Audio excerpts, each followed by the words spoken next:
Hello there, and welcome to the Quiet Commodity channel. I'm so glad you found your way here. Maybe you've been rushing through the day, or maybe you're the kind of person who finds peace in the slow, silent company of trees rather than the noise of the world. Either way, tonight's journey is for you. You've got nothing to do but rest. Let your shoulders drop, your breathing deepen, and your thoughts settle like leaves drifting to the forest floor. Because tonight, we aren't simply learning about trees. We're wandering through their ancient halls, through roots and canopies, through rings and seasons, through the patient wisdom of forests that have been standing for thousands of years. Some of what you hear tonight may surprise you, or at the very least spark some quiet wonder as you drift towards sleep. And just before we begin, if these calm, curious explorations help you unwind or give you a gentle way to end your day, consider liking and subscribing to the channel. It helps others find their way here too, one sleepy soul at a time. Now let's begin. Trees talk to each other beneath the ground. Beneath your feet, invisible to the eye, stretches a network more vast than any internet. Fungal threads called mycelium connect tree roots in what scientists call the wood wide web. Through these threads, trees send chemical signals, share nutrients, and warn each other of danger. A mother tree, ancient and towering, will recognize her own offspring and send them extra carbon through the soil. When one tree is attacked by insects, it releases chemical warnings that travel through the network, allowing neighboring trees to strengthen their defenses before the threat arrives. This conversation happens in darkness, in silence, in the language of chemistry and time. The forest is not a collection of individuals. It is a community, whispering root to root. A single tree can drink hundreds of gallons of water each day.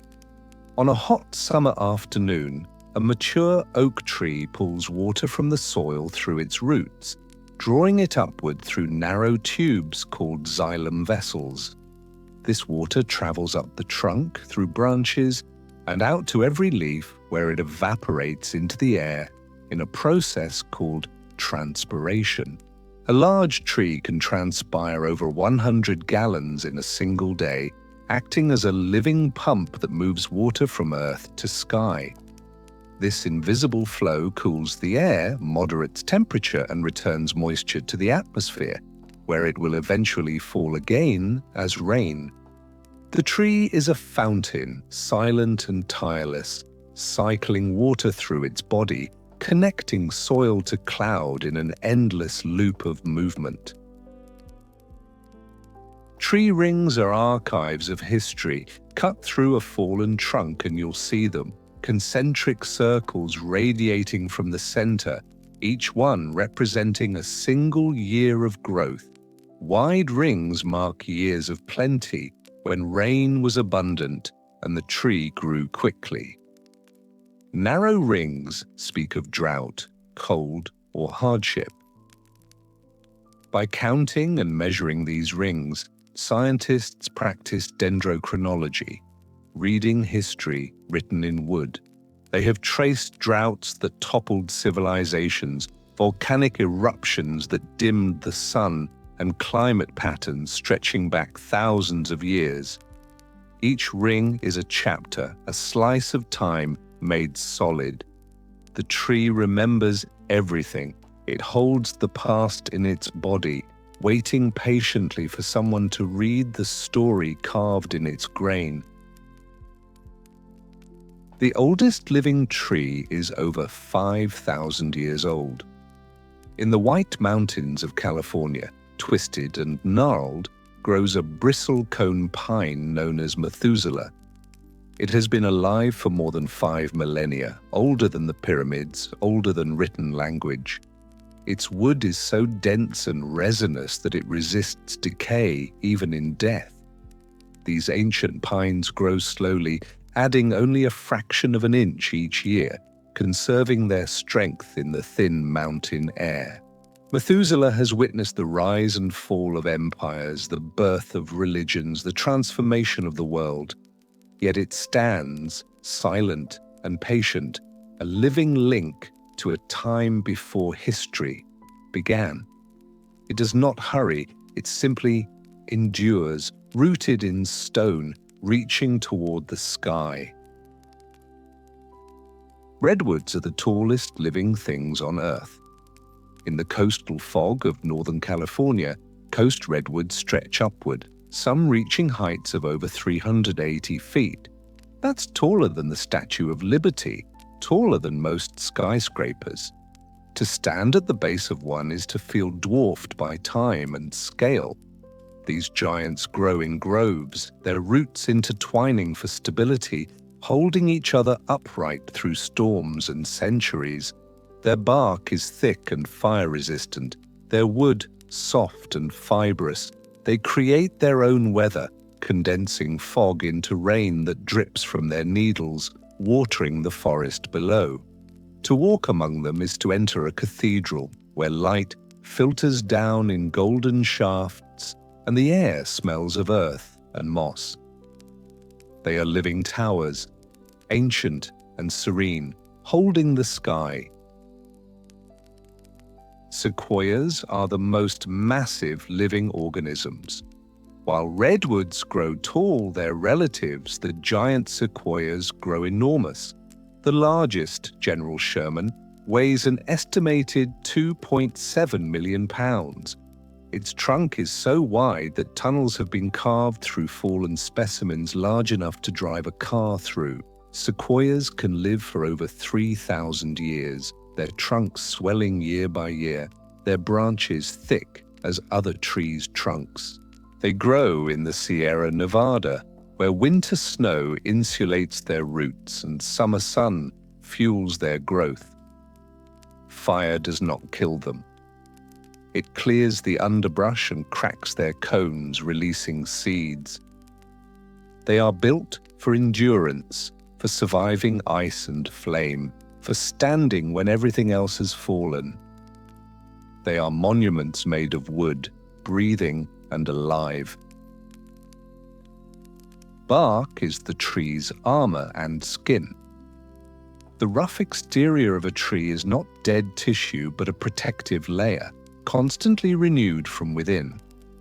Bark shields the living cambium beneath from fire, insects, disease, and extreme temperatures. Each species has its own texture and pattern. Oak bark is deeply furrowed, ridged like ancient stone. Birch bark peels away in papery sheets, white and delicate. Sycamore bark flakes off in puzzle pieces, revealing pale green beneath. Redwood bark is fibrous and soft, insulating the tree from heat. You can read a tree by its bark, identifying species by touch alone. It is the tree's interface with the world, the boundary between inner life and outer elements, scarred by age, weathered by time, but always growing.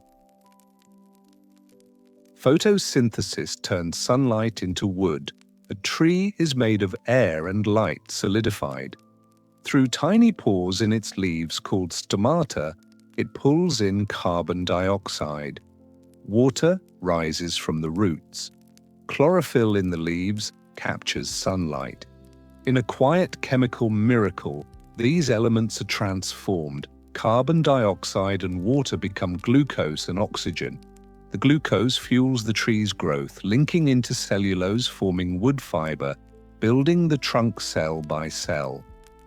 A tree is sunlight made solid, a column of captured energy that will stand for centuries. When you burn firewood, you are releasing that stored sunlight, energy gathered decades ago, now warming your hands. The tree is a solar battery, patient and green, turning light into substance, into structure, into life. Trees produce the oxygen we breathe. A A mature tree generates enough oxygen in a year to support 2 people. Forests are the planet's lungs, exhaling the gas that keeps us alive. Every breath you take contains oxygen released by leaves, by chloroplasts laboring in sunlight. The Amazon rainforest alone produces 20% of the world's oxygen. Without trees, the atmosphere would shift, thinner and hotter, unable to sustain complex life. They do this not for us, but as a byproduct of their own survival, yet we depend on it utterly. Every inhale is a gift from leaves, from branches swaying in wind, from forests you will never see. We are connected by breath, by the invisible exchange of gases, bound to trees in a partnership older than language. Roots reach as far as branches spread. What you see above ground is mirrored below. A tree's root system often extends as wide as its canopy, sometimes wider, spreading horizontally through the topsoil in search of water and nutrients. Some roots dive deep, anchoring the tree against wind. Others spread shallow and wide, forming a net that holds soil in place, preventing erosion. Root hairs, microscopic and delicate, increase surface area, absorbing moisture and minerals. The roots are the tree's foundation, its connection to earth, its lifeline. Without them, the tree would topple. They are hidden, patient, and essential, working in darkness while the leaves bask in light. Above and below, the tree is balanced, reaching in 2 directions at once. Soil is alive with invisible creatures. A single teaspoon of forest soil contains more living organisms than there are people on Earth.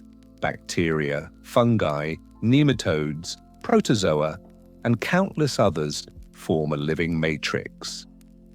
They break down dead leaves, recycle nutrients, and create the rich humus that feeds tree roots. This soil food web is intricate and ancient, evolved over millions of years. The scent of soil, earthy and dark, comes from a compound called geosmin, produced by bacteria called actinomycetes. When rain hits dry earth, that smell rises, petrichor, the perfume of the forest floor. The soil is not dirt, it is an ecosystem, alive and teeming, the foundation upon which the forest stands. Trees are rooted not in emptiness but in life. The canopy is a vertical world of its own. High above the forest floor, the canopy forms a second ecosystem. Sunlight filters through layers of leaves, creating gradients of light and shade. Birds nest in the upper branches. Insects crawl across bark. Epiphytes, plants that grow on other plants, cling to limbs, drawing moisture from rain and air. Squirrels leap from branch to branch. The canopy is a highway, a city, a world most humans never enter. Scientists studying it use ropes and platforms, climbing into the green ceiling to catalogue species found nowhere else. From the forest floor, you see only shadows and flickers of movement. But above, life thrives in the treetops, bathed in sun, swaying in wind, part of the forest yet separate, suspended between earth and sky. Nurse logs give life after death. When a tree falls, its work is not finished. The trunk lies on the forest floor, slowly decaying. Moss covers it. Fungi colonize its wood. Insects burrow inside. Nutrients locked in the wood are released back into the soil. Seedlings take root on the log's soft, spongy surface, their roots reaching down into the decomposing wood. These young trees, lined up along the fallen giant, are nourished by its decay. The nursed log feeds them, gives them elevation above the forest floor, offers them light. Death becomes life. The cycle turns. A tree that stood for centuries now lies horizontal, its body feeding the next generation. The forest wastes nothing. Everything returns, everything transforms. Moss grows on the north side, but not always. In folklore, moss is a compass, growing thickest on the northern side of trees, where moisture lingers and sun is less direct. This is sometimes true in the northern hemisphere, where north-facing bark stays damper and cooler, but the truth is softer, less absolute. Moss grows where conditions favor it: shade, moisture, rough bark. A tree near water may be coated on all sides. A tree in deep forest may have no moss at all. Moss is ancient, one of the first plants to colonize land, surviving without roots or flowers.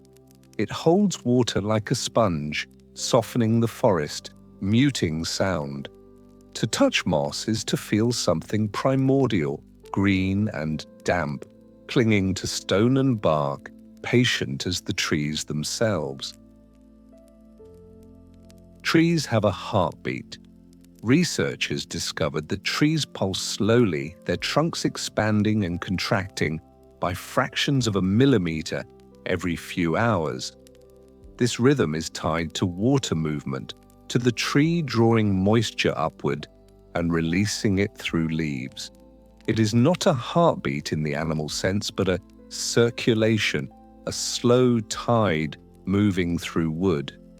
At night, when the tree is not photosynthesizing, the pulse slows. During the day, it quickens. This discovery suggests that trees are more dynamic than we imagined, not static pillars, but living systems with rhythms and cycles. The tree breathes, drinks, and moves imperceptibly in its own time. If you were patient enough, still enough, you might sense it, that slow drumbeat of life beneath the bark. The smell of pine is a chemical defense. When you walk through a pine forest and breathe that sharp, clean scent, you are inhaling terpenes, volatile organic compounds released by needles and bark. These chemicals serve a purpose. They repel insects, inhibit the growth of competing plants, and protect the tree from microbial infection. Terpenes are the tree's immune system made airborne. We find the scent pleasant, even calming, but for insects, it is a warning. Pine resin, thick and sticky, oozes from wounds in the bark, trapping invaders and sealing damage. It hardens into amber over millennia, preserving whatever it caught: an insect, a leaf, a fragment of the ancient forest, forever suspended in golden time. The pine is armed, fragrant and fierce, defending itself with chemistry. Leaves change color because they are dying. In autumn, as daylight shortens and temperatures drop, deciduous trees begin to shut down. Chlorophyll, the green pigment that captures sunlight, breaks down and is reabsorbed into the tree. Without it, other pigments become visible. Carotenoids, present all along, reveal themselves as yellow and orange. Anthocyanins, produced in response to bright light and cold, add reds and purples. The leaves are not turning color, they are revealing their hidden hues, the chemistry beneath the green. As nutrients are withdrawn, a layer of cells forms at the base of each leaf stem, sealing it off. The leaf falls, drifting down in spirals, returning to the earth. The tree conserves energy, withdrawing inward for winter. The blaze of autumn is not celebration but retreat, beauty born from letting go. Deciduous trees drop their leaves to survive winter. In freezing temperatures, water in leaves would turn to ice, rupturing cells. Transpiration would continue, pulling moisture from roots even when the ground is frozen, desiccating the tree. So deciduous trees evolved a strategy: let go. By dropping leaves, the tree reduces surface area, conserves water, and avoids frost damage.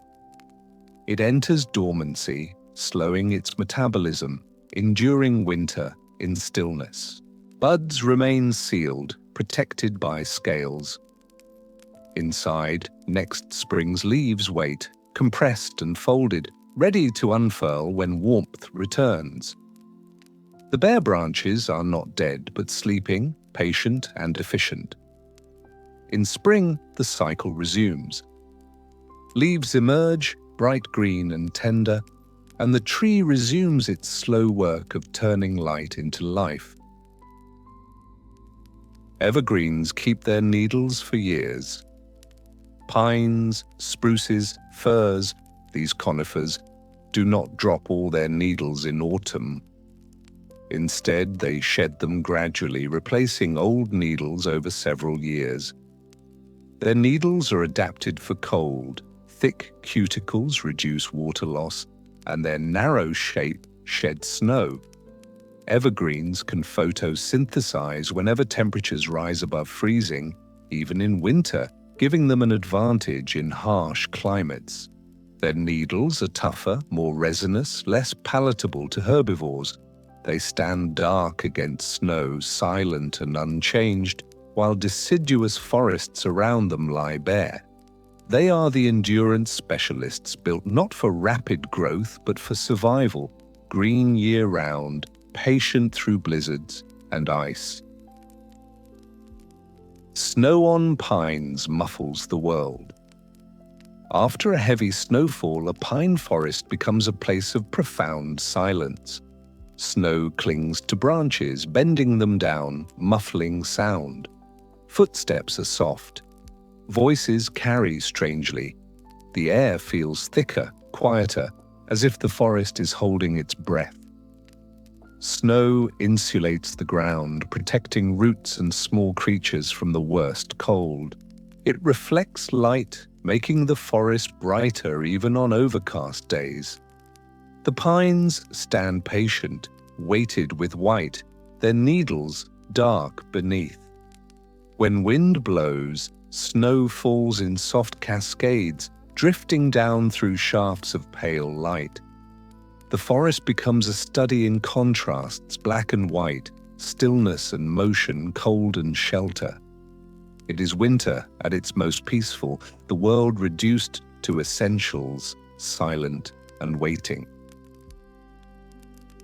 The oldest wooden structure is over 1,400 years old.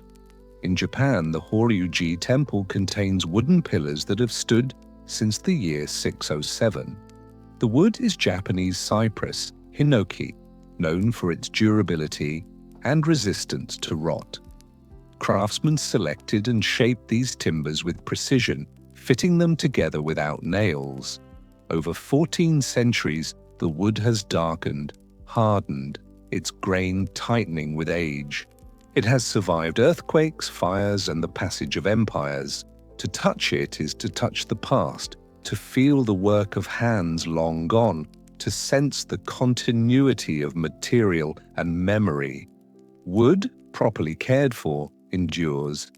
It is not eternal, but it is long-lived, a bridge between generations, a substance that holds history in its fibers. Charcoal is wood transformed by fire. When wood is heated in the absence of oxygen, it undergoes pyrolysis, breaking down into carbon, gases, and tar. What remains is charcoal, pure carbon, black and brittle. This process concentrates the wood's energy, making charcoal burn hotter and cleaner than raw wood. For millennia, humans have used charcoal for metalworking, cooking, and art. Artists draw with it, leaving black marks that can last for centuries. The charcoal remembered the tree its rings and structure sometimes still visible in the burnt fragments.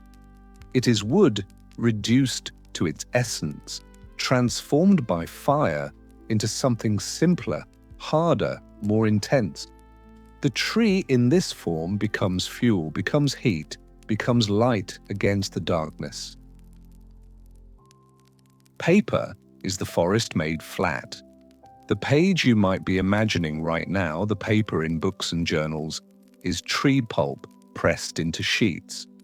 Wood fibers are broken down chemically or mechanically, bleached, and reformed into a smooth surface. Before paper, humanity wrote on stone, clay, papyrus, and parchment.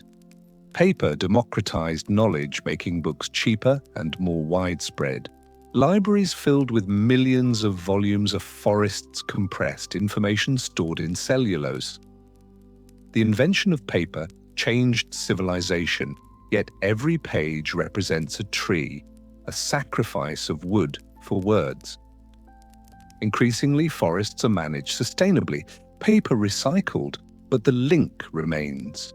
Thought and tree, knowledge and bark, bound together in the quiet rustle of turning pages. Sugar flows through the forest in spring. Long before leaves appear, the forest wakes up from the inside. In sugar maples, fluctuating temperatures, freezing nights and warm days, create pressure that pumps sugary sap upward from the roots. This sap is clear, slightly sweet, and flows like water. Indigenous peoples discovered that boiling this liquid concentrated the sugar, creating maple syrup sugar. It takes 40 gallons of sap to make a single gallon of syrup. This flow is the tree's energy reserve, stored all winter in the roots, now rushing upward to fuel the opening of buds. It is the taste of spring, the flavor of the forest waking up after a long frozen sleep. Resin becomes amber over millions of years.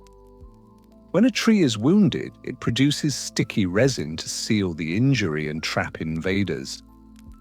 Sometimes this resin drips and hardens, encasing whatever it touches. An insect, a flower, a feather. Buried under sediment, subjected to pressure and time, the resin fossilizes into amber, a golden gem that preserves the ancient past. Scientists have found amber containing insects from the age of dinosaurs, their bodies perfectly intact, wings still translucent. Amber is a time capsule, a fragment of a vanished forest preserved in stone. To hold it is to hold light trapped for millions of years, to see a bee or ant that lived when the world was unimaginably different, frozen in gold, forever reaching toward a flower that no longer exists. Wood expands and contracts with humidity. Wood is hygroscopic, meaning it absorbs and releases moisture from the air. In humid weather, wood swells. In dry conditions, it shrinks. This movement is why wooden doors stick in summer and gaps appear in winter. Carpenters and furniture makers must account for this, leaving space for expansion. The wood remembers it was once alive, still responding to the environment, breathing in its own slow way. This quality makes wood a living material, even after it's been cut and shaped. It remains connected to the air, to seasons, to humidity. It moves, creaks, and settles, a substance that never fully stops being part of the forest it came from. Acorns are programmed to wait. An acorn contains everything needed to grow a mighty oak compacted into a hard shell. But it will not sprout immediately. It must first undergo stratification, a period of cold that breaks dormancy. This ensures the seedling emerges in spring when conditions favor growth. Some acorns are eaten by squirrels, buried and forgotten, planted by accident. Others fall in shade, waiting years for a gap in the canopy to let in light. An acorn can remain viable for months, patient and dormant, until the moment is right. Inside that small package is a tree that could stand for centuries, roots that will split stone, branches that will shelter generations. The acorn waits, silent and still, holding the future. Saplings grow slowly in the understory. Beneath the canopy, light is scarce. Young trees, struggling in shade, grow slowly, sometimes adding only inches in a year. They wait, surviving on scraps of sunlight that filter through gaps. When a large tree falls, creating a clearing, these suppressed saplings race upward, competing for the light.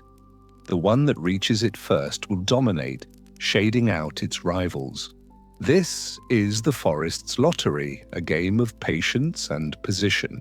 Some saplings wait decades for their chance, others never get it, dying in shadow.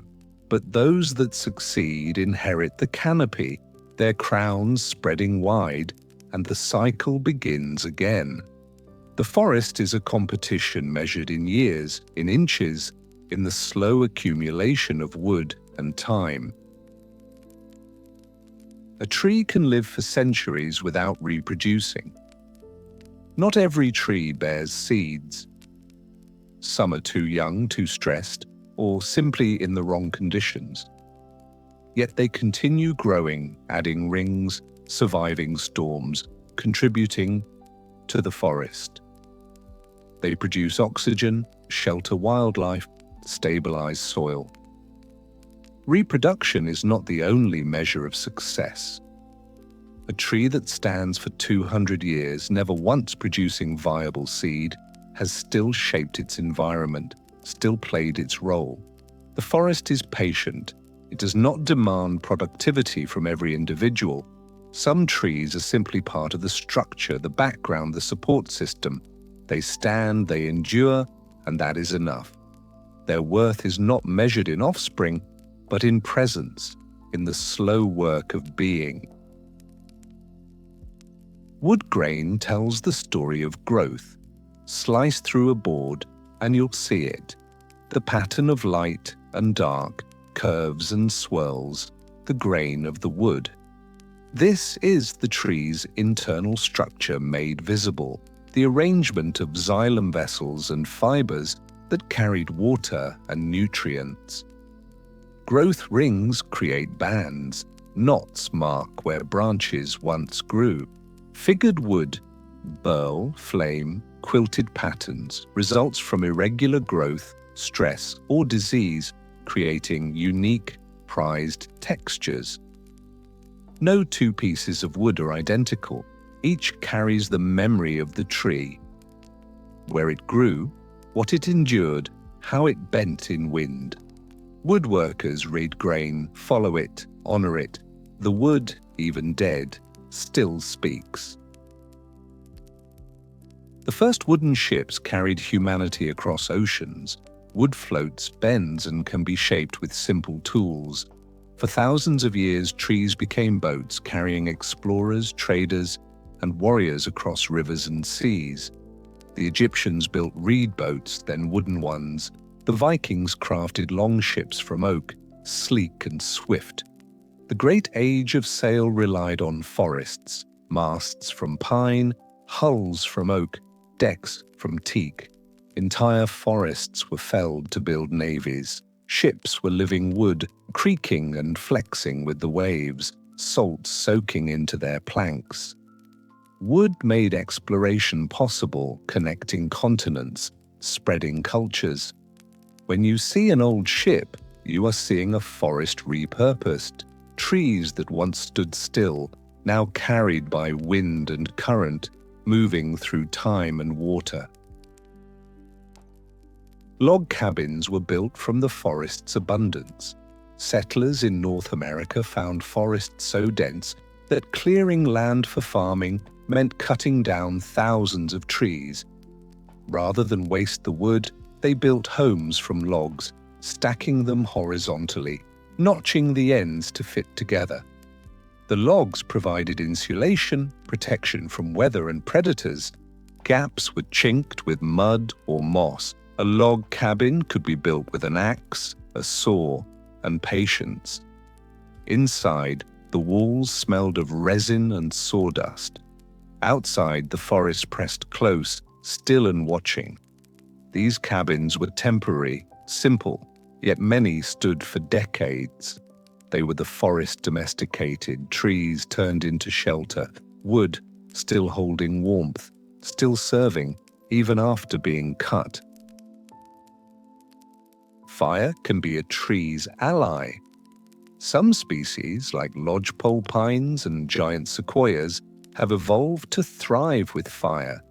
Their cones are serotinous, sealed with resin that melts only in intense heat. When a fire sweeps through, the cones open, releasing seeds onto cleared, nutrient-rich soil. The thick bark of sequoias resists burning. Fire clears underbrush, removes competition, and returns nutrients to the ground. These trees do not fear fire, they depend on it. Indigenous peoples understood this, using controlled burns to manage forests for thousands of years. Fire is not only destruction, it is renewal, a force that resets the forest, allowing certain species to flourish. The trees stand scorched but alive, their seeds sprouting in the ash. Petrified wood is stone that remembers. When a tree is buried rapidly, protected from decay by sediment, water rich in minerals seeps into the wood. Over millions of years, the organic material is replaced molecule by molecule with silica, iron, or other minerals. What remains looks like wood. Rings, bark, even cells are preserved, but is actually stone. Petrified wood is heavy, hard, and often beautifully colored by mineral deposits. Forests millions of years old have been turned to stone, standing frozen in deserts, testaments to vanished ecosystems. To hold a piece of petrified wood is to hold deep time, a tree transformed into mineral, no longer alive but not quite gone, caught between forms, eternal and strange. Trees communicate through scent. When a tree is attacked by herbivores, it releases volatile organic compounds into the air.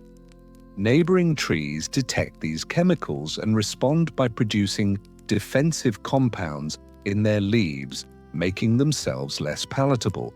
This airborne warning system allows the forest to react collectively to threats. Some trees even release scents that attract predators of the herbivores attacking them, calling in reinforcements. The air in a forest is thick with invisible messages, chemical conversations drifting on the wind. We smell them as forest scents, fresh, green, resinous, but to trees they are language, survival, and strategy. The forest is always speaking, we just don't understand the words.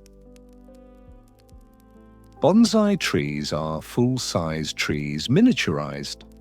Through careful pruning of roots and branches, restriction of nutrients, and wiring of limbs, bonsai artists keep trees small, sometimes only inches tall, yet fully mature. A bonsai oak is still an oak, capable of producing acorns, though tiny. These trees can live for centuries, passed down through generations, shaped by human hands into living sculptures. The art requires patience, restraint, and an understanding of how trees grow. Each bonsai is a collaboration between human and tree, a negotiation between nature's impulses and aesthetic vision. They are forests condensed, wildness tamed but not broken, proof that trees are adaptable, resilient, capable of thriving even in the smallest spaces. Mangrove trees grow in salt water. On tropical coastlines where rivers meet the sea, mangrove forests thrive in conditions that would kill most plants. Their roots arch above water, filtering salt and stabilizing sediment. They create nurseries for fish, buffer coastlines from storms and prevent erosion. Mangroves breathe through specialized pores in their roots, extracting oxygen from air. They excrete salt through their leaves or store it in old leaves that eventually fall. These trees are pioneers colonizing mudflats and tidal zones, building land where none existed. They are the forest's bridge between earth and ocean, standing in brackish water, roots submerged, branches reaching skyward, thriving in the space between worlds. Baobab trees store water in their trunks. In the arid regions of Africa, Madagascar, and Australia, baobab trees swell with stored water, their trunks massive and bulbous. During the rainy season, they absorb and retain thousands of gallons. In drought, they survive by drawing on these reserves.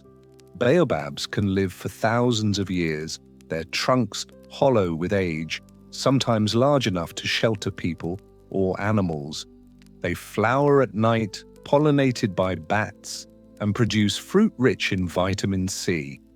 Local legends call them upside-down trees, as if a god planted them roots up.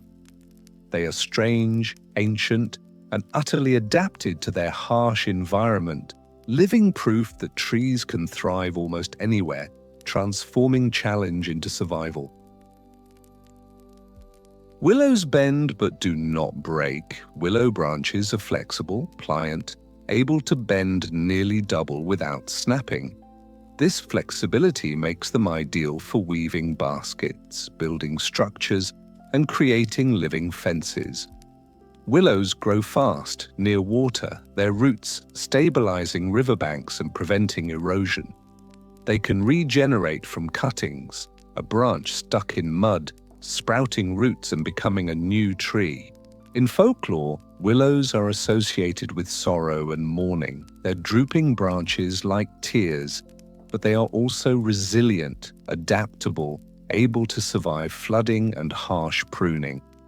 The willow teaches a lesson. Strength is not always rigidity. Sometimes survival means yielding, bending with the current, and growing back stronger. Cherry blossoms mark the passage of time. In Japan, the blooming of cherry trees, sakura, is a national event. For a brief week or two in spring, the trees explode in pale pink blossoms, covering branches, carpeting the ground. People gather beneath them for hanami, picnicking and celebrating. The blossoms are ephemeral, falling within days, a reminder of life's transience. This fleeting beauty is treasured precisely because it does not last. The trees themselves are not remarkable otherwise, smallish, modest. But in those few days of bloom, they transform the landscape, turning streets and parks into rivers of pink. Then the petals fall drifting like snow, and the trees return to green. The cycle will repeat next year, marking time, honoring impermanence. Bamboo is a grass, but it grows like a tree. Bamboo can grow over 3 feet in a single day, the fastest growing plant on Earth. It is technically a grass, with hollow stems and rapid growth, but some species reach heights of over 100 feet. Bamboo forests are dense, their stems packed tight, swaying and creaking in the wind. They flower rarely, sometimes once every century, and when they do, entire forests bloom simultaneously, then die. Bamboo is strong, stronger than steel by weight, and flexible, used in construction, tools, and paper.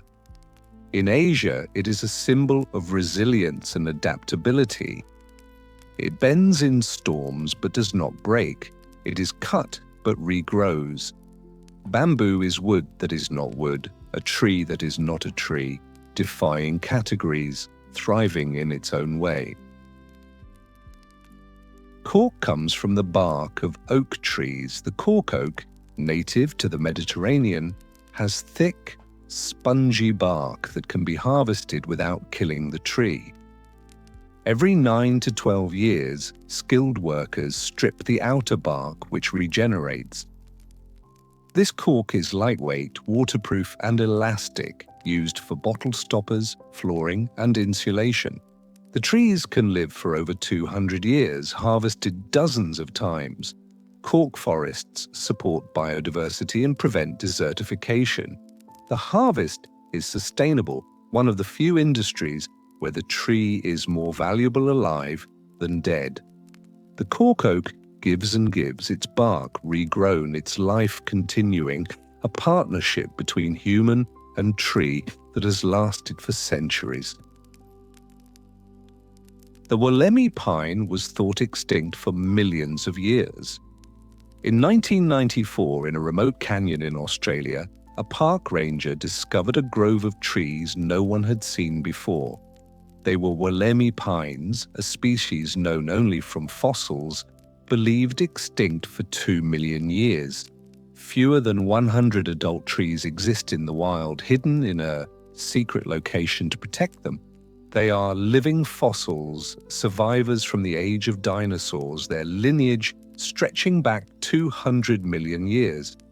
Seeing one is like meeting a ghost. The discovery reminded scientists that the world still holds secrets, that even in a mapped and documented age, ancient life can persist, hidden in valleys and shadows, waiting quietly to be found. Trees can clone themselves. Some trees reproduce not through seeds, but by sending up shoots from their root systems.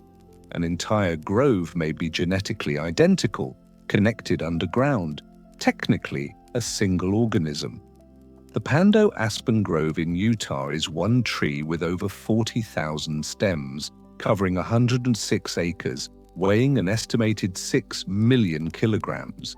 It is one of the oldest and heaviest living organisms on Earth, possibly over 80,000 years old. Individual stems live and die, but the root system persists, immortal. To walk through Pando is to walk through a single tree, vast and ancient, its stems trembling in unison, all part of one silent, enduring life. The sound of wind through leaves is called sithyrism. Stand in a forest on a breezy day and listen. The rustling of leaves, the whisper of branches, the soft susurration of wind moving through the canopy. This sound has a name, sithyrism. It is a word rarely used but perfectly specific. The sound varies by species. The broad leaves of oaks produce a deep rustle, aspens quiver and shimmer, pines sigh with a low, steady murmur. Sithyrism is soothing, a white noise that calms the mind. It is the voice of the forest, wordless and ancient, a sound that has accompanied humanity since before we had language, a reminder that we belong here, among the trees, listening. Tree roots can break stone. A seed falls into a crack in a boulder, it germinates. The root grows, pushing deeper into the fissure. As it expands, it exerts tremendous pressure, slowly splitting the rock. Over years, the boulder fractures, broken apart by the patient force of living wood. This process, called biological weathering, shapes landscapes.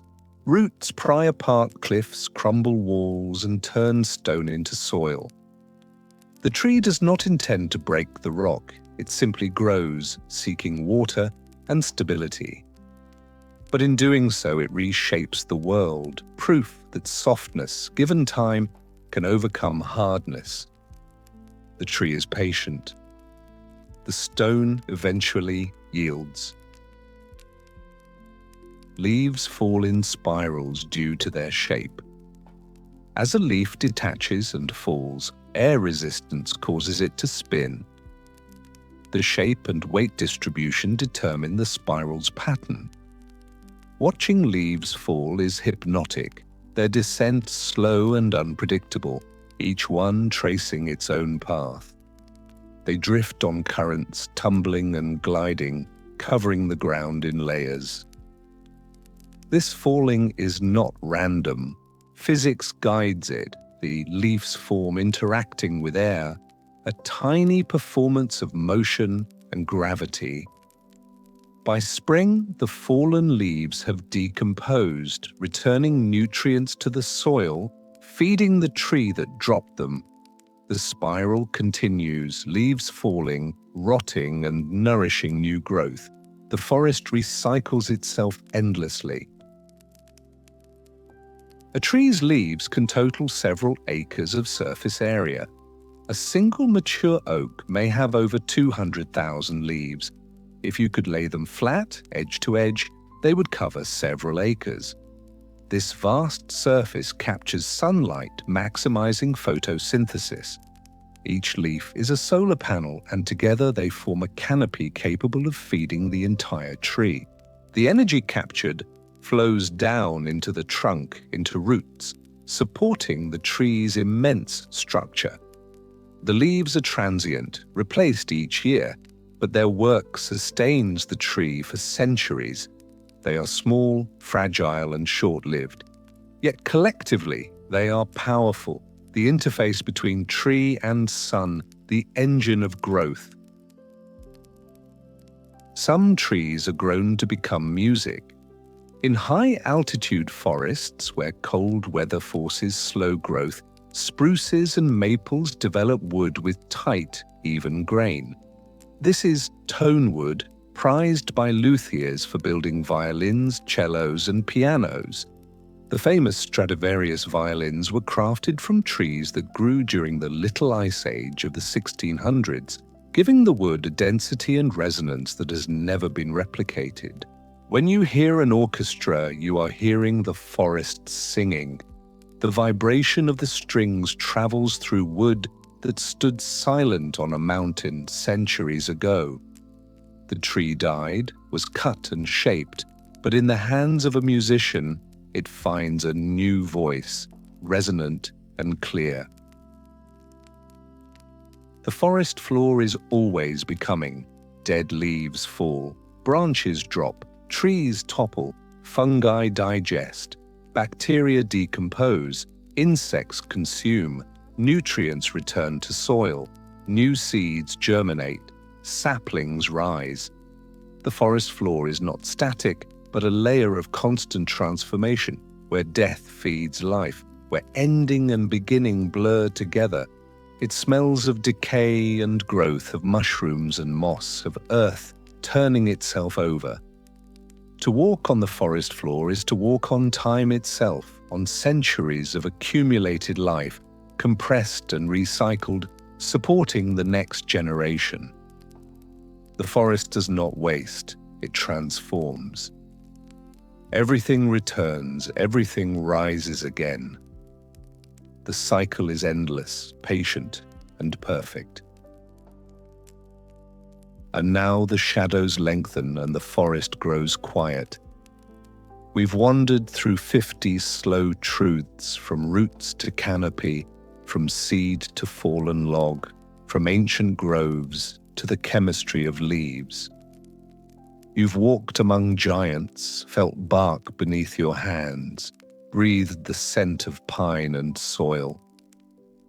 The trees continue their work, patient and silent, growing ring by ring, holding the earth, breathing out oxygen, sheltering life. Tonight, as you rest, the forest endures. Roots reach deeper, leaves turn toward the sun. Time moves slowly through wood, and you, wherever you are connected to it by breath, by water, by the quiet knowledge that forests have stood longer than cities, longer than nations, and will stand after we are gone. If you're still awake, you can watch the next chapter now. I hope you sleep well and dream softly among the trees. Good night.